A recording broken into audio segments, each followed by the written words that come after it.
Script வந்து ரொம்ப சிம்பிளான ஸ்கிரிப்ட் தான். எனக்கு வந்து ரொம்ப ஒரு தர்ம சங்கடமான சூழ்நிலை வந்து மீனா மேம் ஷூட்டிங் ஸ்பாட் வர்றது தான். குழந்தை வச்சு நம்ம பண்ணுறது எனக்கு தெரிஞ்ச ரிஸ்க்குன்னு தோணுது, பார்த்துக்கங்க அப்படின்னாங்க. படத்தோட பூஜை அன்னைக்கு ஏதோ ஒரு சேனலோட இன்டர்வியூ எடுக்கும்போது அது ஆன்லைனில் கூட இருக்குது. ஜிவி பிரகாஷ் 5 பாட்டு கொடுத்துருக்காரு, 5ம் தெரியா வந்திருக்குன்னு. ஏன்னா நான் அடிக்கடி யூஸ் பண்ணக்கூடிய ஒரு வார்த்தை தெரி. ஸோ அதையே நான் டைட்டிலாக வச்சேன்.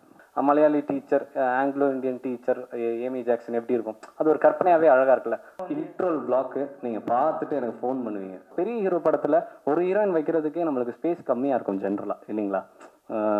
ஒரு சாங்கு, அப்புறம் திருப்பி ஒரு ஃபைட் சீனுக்கு முன்னாடி லீடு, அப்புறம் கிளைமேக்ஸில் வருவாங்க, இப்படி தான் போகும். பட் 2 ஹீரோயின் வைக்கும் போது அந்த கதையில் டெஃபினட்டாக நீடு இருக்கும். அதனால தான் வச்சுருக்கேன். நம்மளோட அண்ணன், நம்மளோட அப்பா, நம்ம வீட்டில் ஒருத்தர் போலீஸ்காரராக இருந்தால் நம்ம அவங்கள எப்படி பார்ப்போம், அவங்க நம்மகிட்ட எப்படி இருப்பாங்க, அதே மாதிரியான ஒரு ஆள் சமுதாயத்துக்கே எல்லாத்துக்குமே அண்ணனாவும் அப்பாவும் ஒரு ஃப்ரெண்டாகவும் இருந்தால் எப்படி இருப்பாங்களோ அதுதான் இந்த போலீஸ்காரர் தெரியல. I can answer for it, but definitely Mani sir inspiration. என்னை வந்து அங்கே கம்பேர் பண்ணி பார்க்குறதுல எனக்கு சந்தோஷம். ஒரு இடத்துல கதை ஆரம்பித்து ஒரு இடத்துலேயே முடிஞ்சிடாது. ஒரு சஸ்பென்ஸ் இருக்குது, பட் அது என்னன்றது படம் பார்க்கும்போது நீங்களே தெரிஞ்சுப்பீங்கண்ணா. நம்மளை சுற்றி நிறைய அநியாயங்கள் நடக்குது, நிறைய விஷயங்கள் எந்த வகையில் எடுத்துக்கிட்டாலும். ஒரு திருட மட்டும் திருடம் கிடையாது, மக்கள் பணத்தை எடுக்கிறவங்க கூட திருட. இந்த படத்தில் எனக்கு தெரிஞ்ச மித்ரான்ற அந்த சமந்தா டாக்டர் கேரக்டரை நிறைய பேர் ரொம்ப அழகாக சொல்லுவாங்க. எனக்கு தெரிஞ்சு சமந்தா இது வரைக்கும் அந்த மாதிரி எதுவும் பண்ணலை. ஒரு பிள்ளைய ஒழுங்காக வளர்த்தோம்னா அவன் அப்படி மாற மாட்டான். கொள்ளையடிக்கிறவன், ரயிலுக்கு கொண்டு வைக்கிறவன், ரேப் பண்ணுறவன், செயின் ஸ்நாச் பண்ணுறவன், ஊர் பணத்தை திருடுறவன், இப்படி எந்த தப்பு பண்ணுறவனா இருந்தாலும் அவன் யாரோ ஒருத்தனோட பிள்ளையாக தான் இருக்கான். யாரையும் இந்த உலகத்தில் ஒதுக்க முடியாதுன்னு ஃபஸ்ட்டு ஷாட்டு நான் சொல்லிட்டு வரும்போதே, கோச் இங்கே வாங்க அப்படின்னாரு. நம்மளுக்கு அதுலேயே வேர்த்து ஊற்றிடுச்சு. அதுக்கப்புறம் தோளில் கை போட்டு நான் என்ன பண்ணணும், அப்படியே நீங்கள் எனக்கு ஒரு தடவை செஞ்சு காமிங்க, நான் ட்ரை பண்ணுறேன். அவர் சொல்கிற வார்த்தை எல்லாமே என்ன ட்ரை பண்ணுறான்றாரு அப்படின்னு நம்மளுக்கு தோணும். பட் ஆனால் அவர் வந்து அந்த ஒரு குழந்தைத்தனத்தோட, ஒரு இன்னசென்ஸோட எப்பயுமே இருப்பார். அது எனக்கு ஒரு வேற ஒரு ஃபீலிங் இருந்தது. குழந்தை நட்சத்திரமாக விஜய் சாருக்கு ஈக்குவலாக பெர்ஃபார்ம் பண்ண ஒரு கேரக்டர் அப்படின்னா எனக்கு தெரிஞ்சு நைனிகா ரொம்ப நல்லா பண்ணியிருந்தாங்க. ஆக்சுவலாக வந்து ஒரு டூப் கூட பண்ணியிருக்கலாம் அந்த ஷார்ட்டை. எனக்கு தெரிஞ்ச விஜய் சார் அந்த ஒரு ஒரு பெரிய ஸ்டேச்சர் போய் இன்னும் அந்த ரிஸ்க் எடுக்கிறாருன்றது எனக்கே பிரமிப்பாக இருந்தது. அது என்னன்னா, அவர் ஃபேன்ஸை எப்படியெல்லாம் திருப்திப்படுத்தணுன்றதில் அவர் ரொம்ப தீவிரமாக இருக்காருன்றதை நான் தெரிஞ்சுக்கிட்டேன். இஃப் யூ டோன்ட் மைண்ட், நான் அடுத்து எழுதுகிற படத்துக்கு நீங்கள் டைலாக் எழுதி தர முடியுமான்னாரு. வெளில வந்து எனக்கு என்னால் ஒழுங்காக ஒர்க் கூட பண்ண முடியல. ஏன்னா நான் வந்து அப்படி ஒரு இமயத்தில் அவரை பார்த்துருக்கேன். அவர் என்கிட்ட கேட்டது வந்து எனக்கு ரொம்ப பெரிய பெருமை. அது நடக்குமா நடக்காதான்னு தெரில. சொன்னார், அவர் வாயாலே வெளில சொன்னாருன்றது வந்து எனக்கு இன்னும் பெரிய பெருமை. இதை தாண்டி எனக்கு டைலாக்காக என்ன அவார்டு வந்தாலும் எனக்கு வேணாம், அவர் சொன்னதே போதும்னு தோணுச்சு. ஸோ தெரி பார்ட் 1 எப்படி பார்க்குதோ அதை வச்சு தான் தெரி பார்ட் 2. ஸோ அதுக்கு பதில் வந்து மக்கள் சொல்லணும். So I am waiting for it. தெரியோட ப்ரெஸ் மீட் எப்போன்னு காத்துக்கிட்டு இருந்தேன். ஃபைனலி அவங்க எல்லாரையும் பார்க்குறது ஒரு 2.5 வருஷம் கழித்து என்னோட படத்துக்கு நான் வந்திருக்கேன். Really happy. இந்த 2.5 வருஷ இடைவேளையிலையும் என்னை அழகாக தூக்கி வச்சு கொண்டாடினது நீங்கள் எல்லாருமே தான். Thank you so much. இப்போது படத்தில் நடிச்சிருக்க ஏமி, நைனிகா இங்கே இருக்காங்க. அண்ட் ராஜேந்திர அண்ணன் மற்றவங்களாம் வராங்கன்னு சொல்லியிருந்தாங்க. ரொம்ப சந்தோஷமாக இருக்குது. திஸ் பாயிண்ட் ஆஃப் டைம் நான் படத்தை பற்றி பேசுகிறத விட நீங்கள் என்ன கேட்கணுன்னாலும் கேட்கலாம். நான் பேச வேண்டியது எல்லாமே ஆடியோ லான்ச்லேயே பேசிட்டேன். படத்தில் எல்லோரும் எப்படி பண்ணியிருக்காங்க, என்ன ஏது எல்லாமே நான் சொல்லிட்டேன். But apart from that, if you want to quote some question ப்ளீஸ்ண்ணே. அதான் தமிழ் சினிமாவில் இது வரைக்கும் எவ்வளோ போலீஸ் கதை வந்திருக்கு, இதில் என்ன அப்படின்னு கேட்டேன். இல்லைண்ணே, பேசிக்காக ஒரு பெரிய ஸ்டார் படம் அப்படின்னு நம்ம எடுத்துக்கும் போது அதில் வந்து ஏதாச்சும் ஒன்று புதுசாக நம்ம பண்ணணும்னு நினப்போம். எனக்கு இது ஒரு போலீஸ் ஸ்டோரியாக எனக்கு மைண்டில் தோணுறதுக்கான சில காரணங்கள் இருக்குது. அதை நீங்கள் படம் பார்க்கும்போது தெரிஞ்சுக்கலாம். மற்ற படங்களுக்கும் இதுக்கும் என்ன வித்தியாசம் இருக்கும் அப்படின்னா, எமோஷன்ஸ் இதில் ரொம்ப சாலிடாக இருக்கும். உதாரணத்துக்கு கோவம் வந்து அடிக்கிற இடத்துல கோவம் வந்து கண் கலங்கி யாருக்காக கண் கலங்கணுன்றது ஒரு ஒரு நோக்கம் ஒன்று போயிட்டு வந்து தான் அடுத்து கோவமே வரும். அந்த எமோஷ்னல் ஃபேக்டர் இதில் அதிகமாக இருக்கும். இன்னும் சொல்லப்போனால் ரொம்ப ஒரு வெறும் ஒரு ஒரு கோவம் வரக்கூடிய ஒரு கதாபாத்திரமாக மட்டும் இல்லாமல் புரிதலாகவும் சில இடங்களில் எமோஷ்னலாக அதுக்கு ஃபீல் பண்ணி அதுக்கு என்ன ரெமெடி பண்ண முடியும் பண்ணிவிட்டு அதுக்கப்புறம் கோவப்படுறதுக்கான ஒரு கதாபாத்திரமாக தான் இருக்கும். இன்னும் சொல்லப்போனால் நம்மளோட அண்ணன், நம்மளோட அப்பா, நம்ம வீட்டில் ஒருத்தர் போலீஸ்காரராக இருந்தால் நம்ம அவங்கள எப்படி பார்ப்போம், அவங்க நம்மகிட்ட எப்படி இருப்பாங்க, அதே மாதிரியான ஒரு ஆள் சமுதாயத்துக்கே எல்லாத்துக்குமே அண்ணனாவும் அப்பாவும் ஒரு ஃப்ரெண்டாகவும் இருந்தால் எப்படி இருப்பாங்களோ அதுதான் இந்த போலீஸ்காரர் தெரியல. அதுதான் நான் படத்தில் புதுசாக சொல்ல வந்திருக்குதுன்னு சொல்லிக்கலாம்.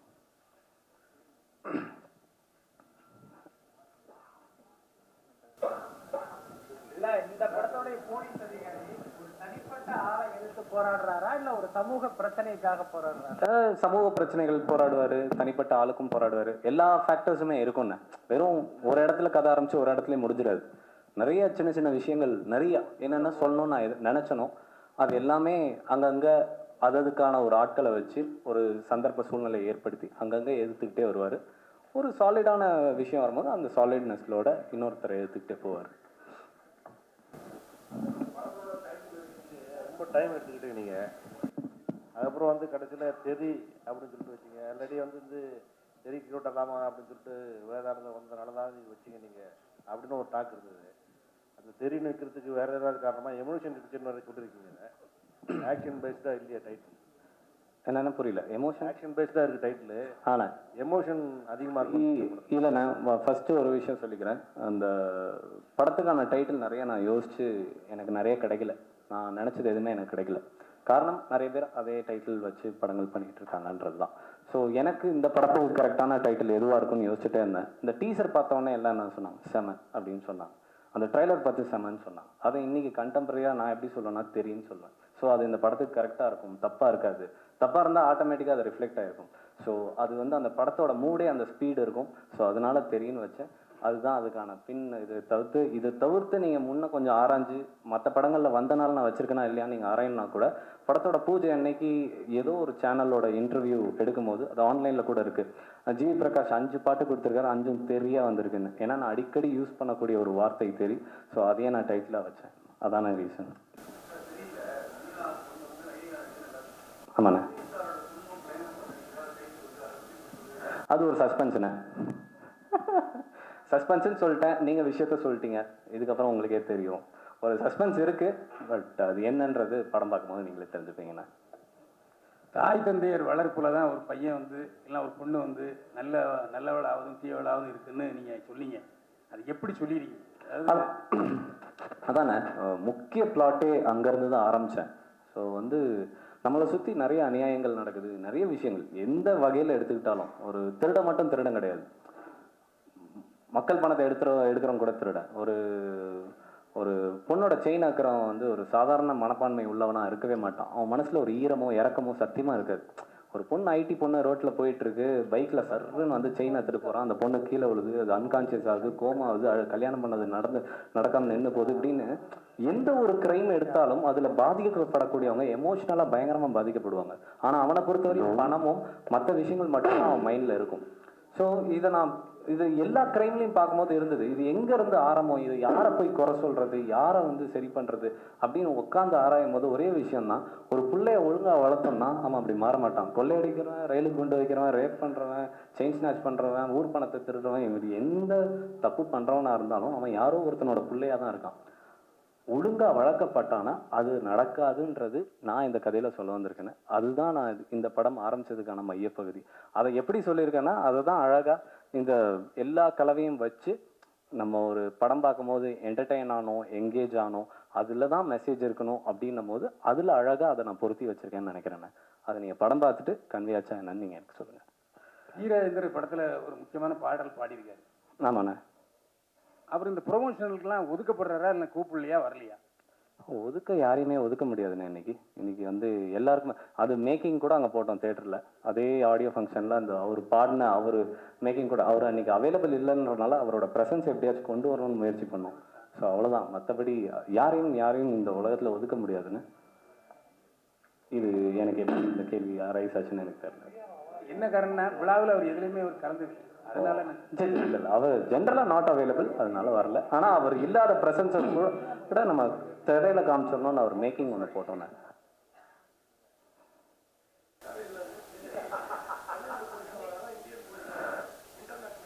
தமிழ்நாட்டு போலீஸ்ண்ணே. இல்லை தமிழ்நாட்டு போலீஸ். அது காதல் பாடல் காட்சி. Actually, I have a question here. Yes sir இங்க லாஸ்ட்ல விஜயோட கேரக்டர்ல லாட் ஆஃப் டைமென்ஷன்ஸ் இருக்கமே. Has he met the expectations? Vijay, he has been trapped with so much of expectations. அவரோட கேரக்டர்ல எக்கச்சக்க டைமென்ஷன்ஸ் இருக்குன்னு ஒரு ரிப்போர்ட் படிச்சேன். How true it is and has he met the demand? டெஃபினட்டாக ஸ்கிரிப்ட் வந்து ரொம்ப சிம்பிளான ஸ்கிரிப்ட் தான். ஒரு ரொம்ப யதார்த்தமான ஒரு கதை தான். ஒரு போலீஸ்கார ஸ்டோரின்னு நம்ம எடுத்தோம்னா என்னென்ன இருக்குமோ அது எல்லாமே இருக்கும். ஒரு இன்வெஸ்டிகேஷன் இருக்கும், ஒரு சேலஞ்ச் இருக்கும், இது எல்லாமே இருக்கும். பட் ஒவ்வொரு கேரக்டரும் டிஃப்ரெண்ட்டாக இருந்தால் மட்டுமே தான் அது இன்னும் இம்பேக்ட்ஃபுல்லாக ஆகும். ஏன்னா ஸ்க்ரீன் பிளே அவ்வளோ சாலிடாக இருக்கும் ஸ்டோரி மூவிங் வைஸ். ஸோ அப்போ நீங்கள் பார்க்கும்போது எனக்கு இந்த ஜோசப் குருவிலா அப்படின்ற ஒரு கேரக்டர், ஒரு ஒரு மலையாளி, அவர் வந்து ஒரு குழந்தையோட அப்பா, அதுவும் விஜய் சார் பண்ணியிருக்காரு. ஒரு ஸ்ட்ராங்கான ஒரு எமோஷ்னல் சாலிட் ஃபேமிலி போலீஸ்மேன் அப்படின்னு சொல்லலாம். அதை வந்து விஜயகுமார்ன்ற ஒரு கேரக்டர் பண்ணியிருக்காரு. தர்மேஸ்வர் என்ன பண்ணியிருக்காருன்னு இங்கே ரிவீல் பண்ண முடியாது. ஸோ இந்த 3 கேரக்டரும் நம்ம வார்த்தையாக சொல்லும் போதே அந்த சின்ன டிஃப்ரென்ஸ் இருக்கும் போது அது ஒரு படமாக நம்ம கன்வெர்ட் பண்ணும்போது டெஃபினட்டாக அதுக்கான டைமென்ஷன் வந்திருக்கும். அது எந்த அளவுக்கு வந்திருக்கு, எந்த அளவுக்கு ஒர்க் ஆயிருக்குன்றது நீங்கள் படம் பார்த்துட்டு தான் சொல்லணும். டெஃபினட்டாக ஆஸ் அ ஸ்கிரிப்ட் என்ன டிமாண்ட் பண்ணுச்சோ அதை தாண்டியே இருக்குன்றது என்னோட பார்வை. உதிரிப்பூக்கள் மகேந்திரன் வந்து மக்கள் மத்தியில் இன்னும் ஒரு அழியாத கோலங்களாக தான் இருக்காரு. அப்படிப்பட்ட சூழ்நிலையில் அவர் வந்து நீங்கள் இந்த படத்தை வில்லனை அறிமுகப்படுத்தியிருக்காருங்கிற மாதிரி அவர் என்கிட்ட ஒரு சொன்னார். அவர் வில்லனை அறிமுகப்படுத்தாமல் ஒரு நல்ல குணச்சித்திர வேடத்தில் அறிமுகப்படுத்திருக்கலாம்ல, நீங்களே அவருடைய ஃபாலோவருங்கிறனால. ஆமாண்ணே, எனக்கு வந்து இந்த கேரக்டர் அவர் பண்ணால் கரெக்டாக இருக்கும்னு தோணுச்சு. அவரும் கதை கேட்டுட்டு அவருக்கும் பிடிச்சி தான் பண்ணார். 2 பேரும் புரிதல் கரெக்டாக இருந்தது. ஸோ அதனால அது கரெக்டாக அமைஞ்சதுன்னு. மற்றபடி அவர் வில்லனாக தான் காட்டணுன்றது என்னோட எண்ணம் இல்லை. எவ்வளோ நம்ம ட்ரை பண்ணும்போது அதை நான் ட்ரை பண்ணும்போது அவருக்கும் அந்த கதை பிடிச்சி இதை நான் பண்ணுறேன், இது நல்லாயிருக்கும் அப்படின்னு தான் அவரும் கதைக்குள்ளே வந்தார். So it's a mutual concern.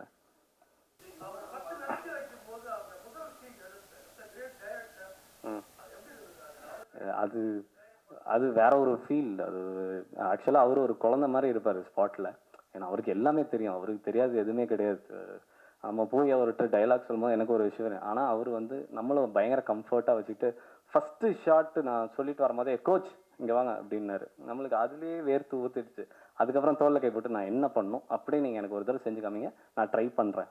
அவர் சொல்கிற வார்த்தை எல்லாமே என்ன ட்ரை பண்ணுறான்றாரு அப்படின்னு நம்மளுக்கு தோணும். பட் ஆனால் அவர் வந்து அந்த ஒரு குழந்தைத்தனத்தோட ஒரு இன்னசென்ஸோட எப்பயுமே இருப்பார். அது எனக்கு வேற ஒரு ஃபீலிங் இருந்தது. பட் லைஃப்பில் திருப்பி நான் எப்பேற்பட்ட ஆர்டிஸ்ட்டை என் படத்தில் நடிக்க வச்சாலும் அந்த ஒரு திருப்தி நிலை எனக்கு வருமானு எனக்கு தெரியல. சார் விஜய் படம் பார்த்துருப்பாரு, படம் பார்த்துட்டு என்ன சொன்னார்? அண்ணே, படம் பார்த்துட்டு என்ன சொன்னார்? படம் பார்த்துட்டு சூப்பராக இருக்குன்னாருண்ணே. இதுதான் கதை கேட்டு என்ன சொன்னாரோ அதே தான் படம் பார்த்துட்டு சொன்னார்.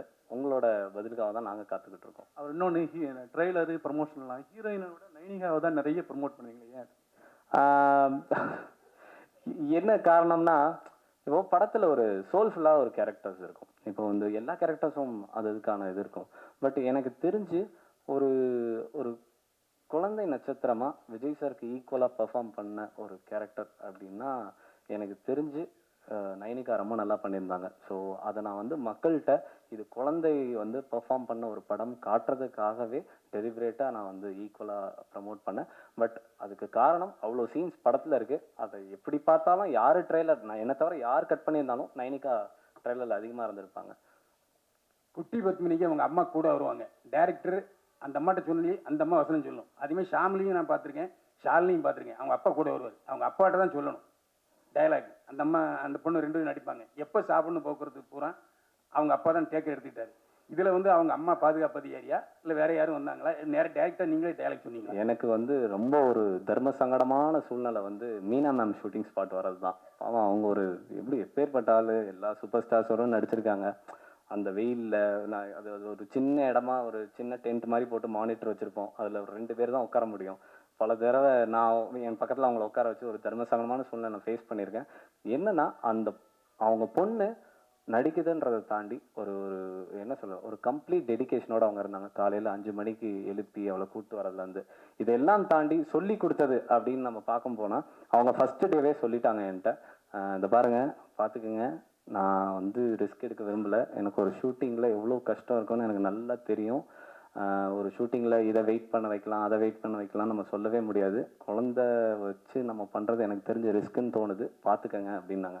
இல்லை மேம் நீங்கள் கவலையப்படாதீங்க, நான் பார்த்துக்கிறேன் அப்படின்னு சொன்னேன். ஸோ அந்த நான் பார்த்துக்கிறேன்ற அந்த ஒரு வார்த்தையை எங்கேயுமே ஓவர்போர்ட் பண்ணாமல் எனக்கு வந்து நான் இப்படி பண்ண சொல்லட்டுமா அப்படி பண்ண சொல்லட்டுமான்னு கூட கேட்டதில்லை. அவங்க அமைதியாக வேடிக்கை பார்ப்பாங்க. சில நேரம் அவள் பண்ணாமல் இருக்கும்போது அவங்க என்னை பார்த்து தான் சிரிப்பாங்க, நான் முதல்லயே சொன்னேனா அப்படின்னுவாங்க. அண்ட் அதுக்கு ட்ரெயின் பண்ணுறதுக்கு கருணான்னு ஒரு என்னோட அசோசியேட் ஒருத்தர் வச்சுருந்தேன். ஸோ குழந்தைய ஃபுல்லாக ட்ரெயின் பண்ணது அவர் தான். அண்ட் நிறைய இடங்களில் மீனா மேமோட சப்போர்ட் எங்களுக்கு பெருசாக ஆக்டிங்லேயும் ஹெல்ப் ஆச்சு. இதுதான் நடந்தவை. மீனா மேம் கம்ப்ளீட் டே 1 ஷூட் ஆரம்பிச்சதுலேருந்து முடிஞ்ச வரையும் என்ன சொல்ல போனால் கேக் வெட்டுற வரையும் கூடவே இருந்தாங்க. தெரி பார்ட் 2 அப்படின்றது வந்து மக்களின் பார்வையின. ஸோ தெரி பார்ட் 1 எப்படி பார்க்குதோ அதை வச்சு தான் தெரி பார்ட் 2. பட் இதை பற்றி நானும் விஜயண்ணனும் இதை செகண்ட் பார்ட் பண்ணுன்றதை இது வரைக்கும் நாங்கள் எதுவும் அது மாதிரி எதுவும் பேசிக்கல. பட் அதுக்கான ஆப்ஷன்ஸ் இருக்குன்னு யோசிச்சா மைண்டில் இருக்குது, பார்க்கலாமே. ராஜாராணி வந்து மௌனராமன் படத்தோட இன்ஸ்பிரேஷன் வருது. இப்போ சத்ரியன் பார்த்தீங்க அப்படின்னா இது தெரி பார்த்தீங்க அப்படின்னா சத்ரியனோட இன்ஸ்பிரேஷன் வருது. அது என்ன காரணம்? எதை வச்சு சொல்கிறீங்க? ராஜாராணி பார்த்தீங்கன்னா உங்களுக்கு அப்படியே இருந்ததா? ராஜாராணி பார்த்த மாதிரி இருந்தது? சத்ரியன் ட்ரெய்லர் இது அது உங்களோட பெர்ஸ்பெக்டிவ்னு. So I can answer for it. But definitely Mani sir inspiration, அதை நான் மறுக்க முடியாது. பட் உங்களோட பார்வைக்கு நான் என்ன பதில் சொல்கிறதுனா, நீங்கள் படம் பார்த்துட்டு எனக்கு சொல்லுங்கள். அப்படி ஏதாச்சும் இருந்தால் we will sit and discuss on it. டெஃபினட்டாக அது கிடையாதுண்ணே. அதனால தான் என்னென்னா, சரி இப்போது எந்த ஒரு ஹஸ்பண்ட் அண்ட் கதையை எடுத்தாலுமே நம்மளுக்கு என்ன தோணுமோ அதுதான் உங்களுக்கு தோணியிருக்கு, அவ்வளோதான். ஸோ எந்த ஒரு போலீஸ் ஸ்டோரியை எடுத்தாலும் அதோட இமயம் என்னவோ அது தோன்றதுல தப்பு இல்லை. என்னை வந்து அங்கே கம்பேர் பண்ணி பார்க்குறதுல எனக்கு சந்தோஷம். பட் டெஃபினட்டாக இது ஒரு இன்னைக்கு சாலிடாக நடக்கக்கூடிய ஒரு ஸ்ட்ராங்கான எமோஷ்னல் மேட்ரு தான். ஸோ அது நீங்கள் படம் பார்க்கும்போது உங்களுக்கு டெஃபினட்டாக கன்வே ஆகணும், அது இல்லைன்றது. ஓகே, கதை தோன்ற முதல் புள்ளி ஒரு முக்கியமான ஒரு இஷ்யூ. அது என்னன்றது படத்துக்கு அப்புறம் தானே என்னால் சொல்ல முடியும், தயவு செஞ்சு மன்னிச்சிருங்க. பட் டெஃபினட்டாக நம்ம எல்லாருக்குமே அது பிடிக்கும், நம்ம எல்லாருமே அதுக்கு குரல் உயர்த்தணுன்றதுல நான் ரொம்ப ரொம்ப தெளிவாக இருக்கேன். ஏன்னா எந்த ஒரு உருவாக்கத்துலேயும் சும்மா என்டர்டெயின் பண்ணோம், என்கேஜ் பண்ணோம், பணம் சம்பாரிச்சோம், ஏர்ன் பண்ணோன்றது இல்லாமல் ஏதோ ஒரு விஷயம் கன்வே பண்ணாதான் நம்ம வந்து ஒரு முழுமையான கிரியேட்டராக மாறுவோன்றது என்னோட நம்பிக்கை. அப்படி பார்த்தா இது நம்ம சம்பாரிச்சோம், என்டர்டெயின் பண்ணோம், என்கேஜ் பண்ணோன்றதை தாண்டி இந்த படத்தில் ஒரு சாலிட் மேட்டர் ஒரு மாஸ் மீடியம்க்கு சொல்லியிருக்கோம். அது என்னன்றது இப்போ என்னால் ரிவீல் பண்ண முடியாது. இருக்கலாம், கண்டிப்பாக இருக்குது. ஒரு உமன் சேஃப்டி பற்றின ஒரு விஷயம் இருக்குது, உமன் சேஃப்டி பற்றின கண்டிப்பான ஒரு விஷயம் இருக்குது. அந்த குழந்தைங்கள் வந்து ரோட்டில் பிச்சை எடுக்கிறாங்க, இதை நம்ம பார்க்குறோம். இது யாரோட இதில் நடக்குது, என்ன இதில் நடக்குது, அதெல்லாம் பற்றி நான் சொல்லியிருக்கேன். அண்ட் நிறைய விஷயங்கள் நான் சொல்லியிருக்கேன். இது மாதிரி நிறைய லிஸ்ட் ஆஃப் திங்ஸ் நான் சொல்லியிருக்கேன். இது எல்லாமே நம்ம கண்ணு முன்னாடி நடக்குது. ஆனால் நம்ம அதை கடந்து போகிறோமா இல்லை அதுக்கு ஏதாச்சும் சொல்லணுமா அப்படின்னு யோசிக்கும் போது எனக்கு சொல்லணும்னு அங்கங்கே தோணுச்சு. அதை ஒரு என்டர்டெயின்மெண்ட் ஃபிலிமில் சொல்லியிருக்கேன். திருமதி சங்கீதா விஜய் வந்து இந்த படத்தினுடைய பேக் போனால் உங்களுக்கு உதவி பண்ணி இதில் எப்படியா கண்டிப்பாக நீ ஜெயிச்சாகணும்ன்ட்டு உங்கள்கிட்ட சொன்னதாக கேள்விப்பட்டோம். அது உண்மையாக எந்த அளவுக்கு அவங்க உங்களுக்கு உதவியாக இருந்தாங்க? இல்லை, நான் கதை சொல்ல அந்த ரூம்குள்ளே போகும்போது, அவங்க வீட்டு அண்ணனோட அந்த ரூம்குள்ளே போகும்போது நான் ஃபஸ்ட்டு பார்த்தது அவங்க தான். அவங்க பார்க்கும்போது எப்படியாச்சும் முடிச்சிருங்கன்னு தெம்ஸ்அப் கொடுத்தாங்க. அது ஒரு ஊன்றுகோல் தான்.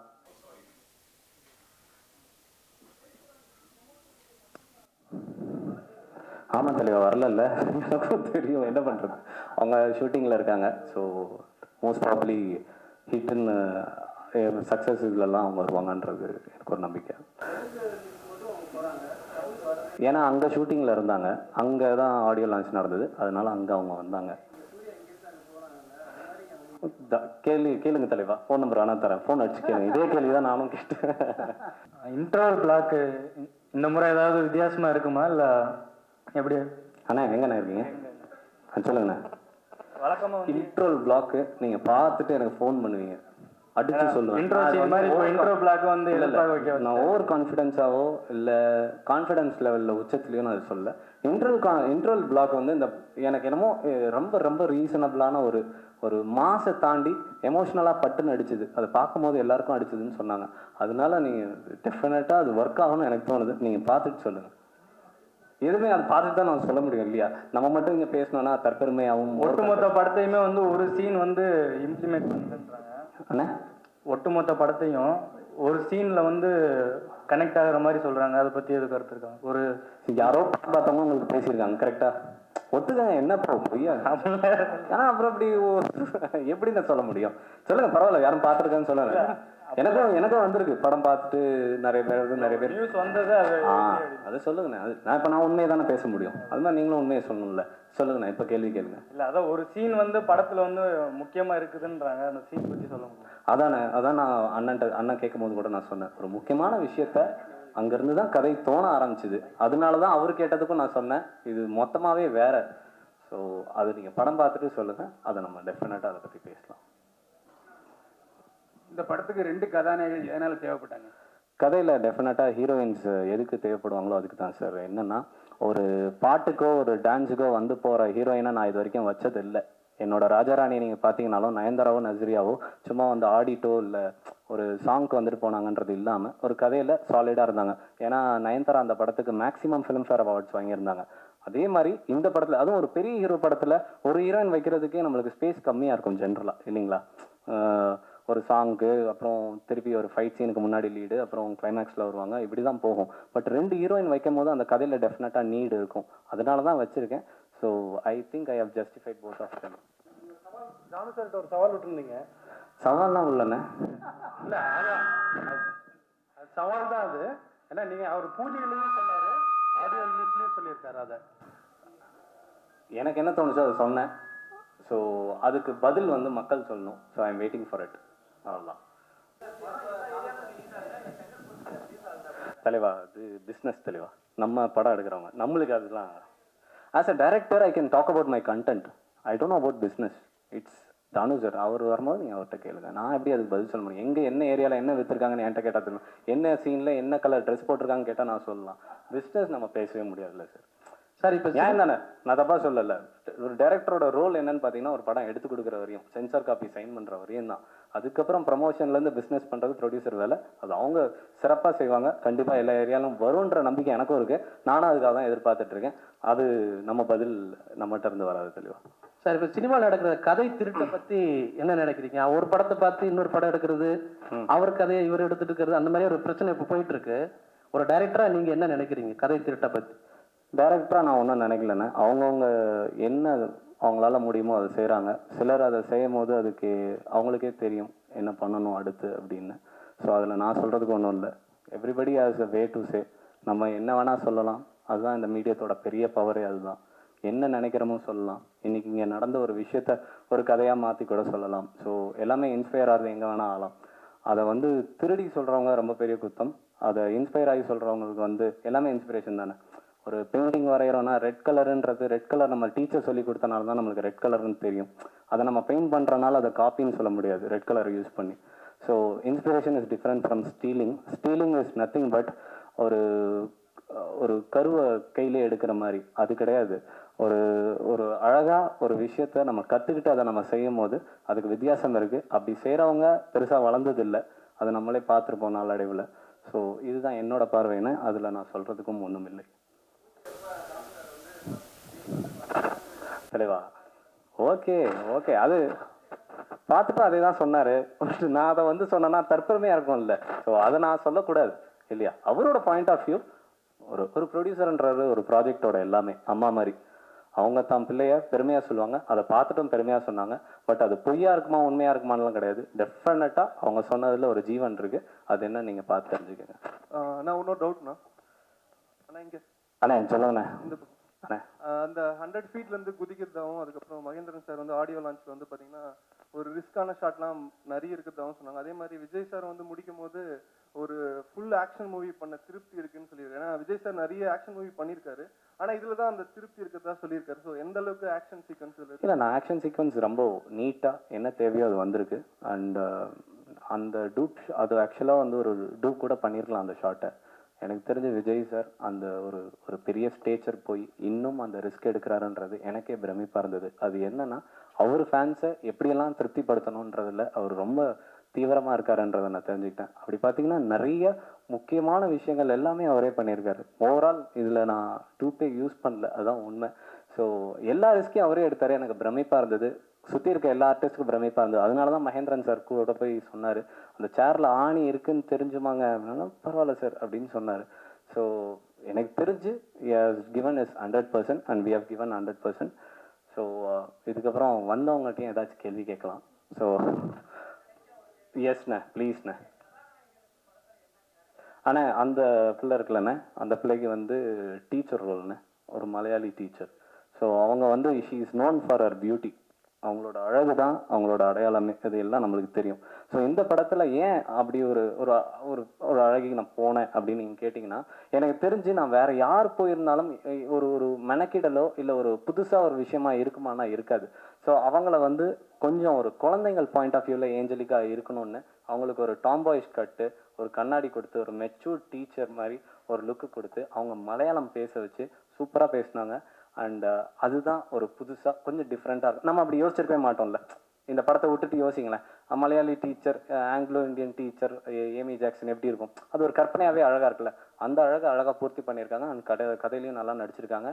அண்ட் சமந்தா வந்து டாக்டராக பண்ணியிருக்காங்க. ஒரு ஒரு எமோஷ்னலான ஒரு கண்டென்ட்டை எலிவேட் பண்ணுறது ஹீரோயின்ஸால் ரொம்ப அழகாக முடியும். ஸோ இப்போ உதாரணத்துக்கு என் படத்தில் இருந்து தான் நான் சொல்ல முடியும். ராஜாராணியில் நயன்தாரா ஒரு கார்ஸில் அழுது அப்பாவோட பேசுவாங்க. அந்த மாதிரி இந்த படத்தில் எனக்கு தெரிஞ்ச மித்ரான்ற அந்த சமந்தா டாக்டர் கேரக்டரை நிறைய பேர் ரொம்ப அழகாக சொல்லுவாங்க. எனக்கு தெரிஞ்சு சமந்தா இது வரைக்கும் அந்த மாதிரி எதுவும் பண்ணலை. ஸோ அது எங்களுக்கு திருப்தி, அந்த பொண்ணுக்கும் திருப்தி. So we are all happy about இட்னு. அண்ட் வெறும் பாட்டு டான்ஸுன்னு மட்டுமே ஹீரோயின் இல்லாமல் ஹீரோயினுக்கு நிறைய ஸ்பேஸ் இருக்குது. பெர்ஃபார்ம் பண்ணியிருக்காங்க, 2 பேருமே பெர்ஃபார்ம் பண்ணியிருக்காங்க. ஸோ தேங்க்ஸ் டு தெம் தான்.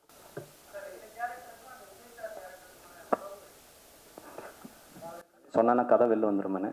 கதையே ரொம்ப சிம்பிள்ண்ணே. கதையே ரொம்ப எளிமையான கதைண்ணே. ஸோ அது சரி தங்கச்சி சந்தோஷமாண்ணே. நாங்கள் ஏற்றுக்க மாட்டோம். அட்லீஸ்ட் ஒரு இன்னொரு கேள்வி. மகேந்திரன் சார் இப்போ சமீபத்தில் பேட்டி கொடுத்துருந்தார் இல்லையா, அதில் வந்து உங்களுடைய வசனத்தை பற்றி ரொம்ப பெருமையாக சொல்லியிருந்தார். அதாவது ஷார்ப்பாக அதே சமயத்தில் நல்லா விளங்குற மாதிரி அந்த வசனங்களாக இருந்ததுன்னு சொன்னார். அது நீங்கள் எங்கே இருந்து எடுத்துக்கிட்டீங்க? ராஜ்குமார் ஹிரானின்னு நம்ம ஹிந்தி டைரக்டர். ஏன்னா நண்பன் நான் ஒர்க் பண்ணும்போது அவரோட அந்த ரீமேக் பண்ணும்போது அந்த படத்தை பண்ணுறதுக்கான வேலைப்பாடில் இருக்கும்போது எழுதும் போது அவரோட டைலாக்ஸ் என்னை ரொம்ப இன்ஸ்பயர் பண்ணுச்சு. ஹிந்தியில் தான் இருக்கும், அது தமிழாக்கம் பண்ணும்போது அதில் ஒரு சுருக்கமும் அதில் ஒரு நேர்த்தியும் இருந்தது. நம்ம எல்லாமே எல்லாத்திலேருந்து கற்றுக்கிறது தானே. ஸோ அப்படி பார்க்கும்போது அந்த ஸ்டைல் ஆஃப் ரைட்டிங் அவங்ககிட்ட இருந்து கற்றுக்கிட்டேன். அண்டு சங்கர் சார் சில இடங்களில் நறுக்குன்னு இருக்கும், அவர் பட்டுன்னு அடிக்கும், அந்த விஷயம் அவர்கிட்ட கற்றுனேன். இதெல்லாம் தாண்டி பாக்கியராஜ் சாரோட writing and Mani sir writing, இது எல்லாத்தையும் அப்படியே பார்த்து ஒரு நம்ம சொல்லக்கூடிய விஷயத்தை எவ்வளோ அழகாக சொல்லலாம், எவ்வளோ சிம்பிளாக சொல்லலாம் அப்படின்னு பண்ணது தான். அதில் மகேந்திரன் சாருக்கு பிடிச்சது வந்து எனக்கு பயங்கரமான ஒரு ஆச்சரியம். ஏன்னா அவரோட டைலாக், ஏன்னா அந்த தங்கப்பதக்கம் அவரோட ரைட்டிங்கே வேறு லெவலில் இருக்கும். ஸோ அவர் வந்து ஒரு நாள் என்னை கூப்பிட்டு அவரே சொன்னனால தான் இதை நான் வெளில சொல்கிறேன், இல்லைன்னா அது சொன்னாலும் தற்பெருமையாக தான் இருக்கும். அவர் வந்து என்கிட்ட சொன்னார், தம்பி வந்து கோச் உங்கள் ரைட்டிங் எனக்கு ரொம்ப பிடிச்சிருக்கு அப்படின்னாரு. ஐயோ ஏதோ தப்பு பண்ணியிருக்க முடியாது பேப்பரில், என்ன சார் ஏதாச்சும் மிஸ் ஆயிடுச்சா அப்படின்னு கேட்டேன். இல்லை சீரியஸ்லி சொல்கிறேன், நான் ஃபஸ்ட்டு படிக்கும் போது எனக்கு ரொம்ப சிம்பிளாக இருந்தது, இன்னும் கொஞ்சம் கோவமாக இருக்கலாமா, இன்னும் அப்படி ஏதாச்சும் இருக்கலாமான்னு யோசித்தேன் அப்படின்னாரு.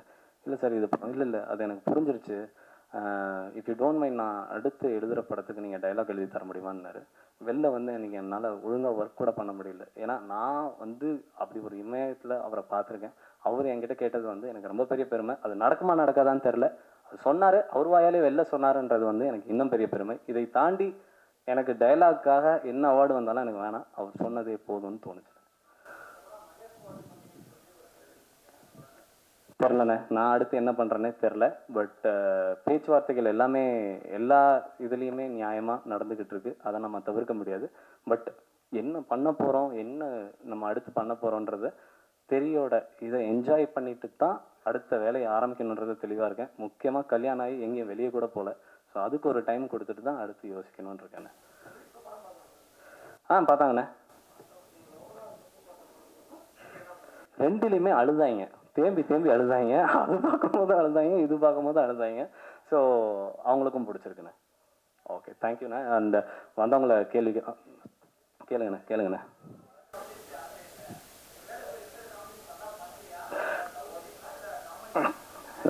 தேங்க்யூண்ணே. ஒரு ஆக்சுவலாக எனக்கு சந்தானம் அண்ணனை ரொம்ப பிடிக்கும், வடிவேல் அண்ணன் அதை விட ரொம்ப பிடிக்கும். 2 பேரையும் இந்த கதைக்குள்ளே அடக்கிறதுக்கான ஸ்கோப்பே எனக்கு அமையலை.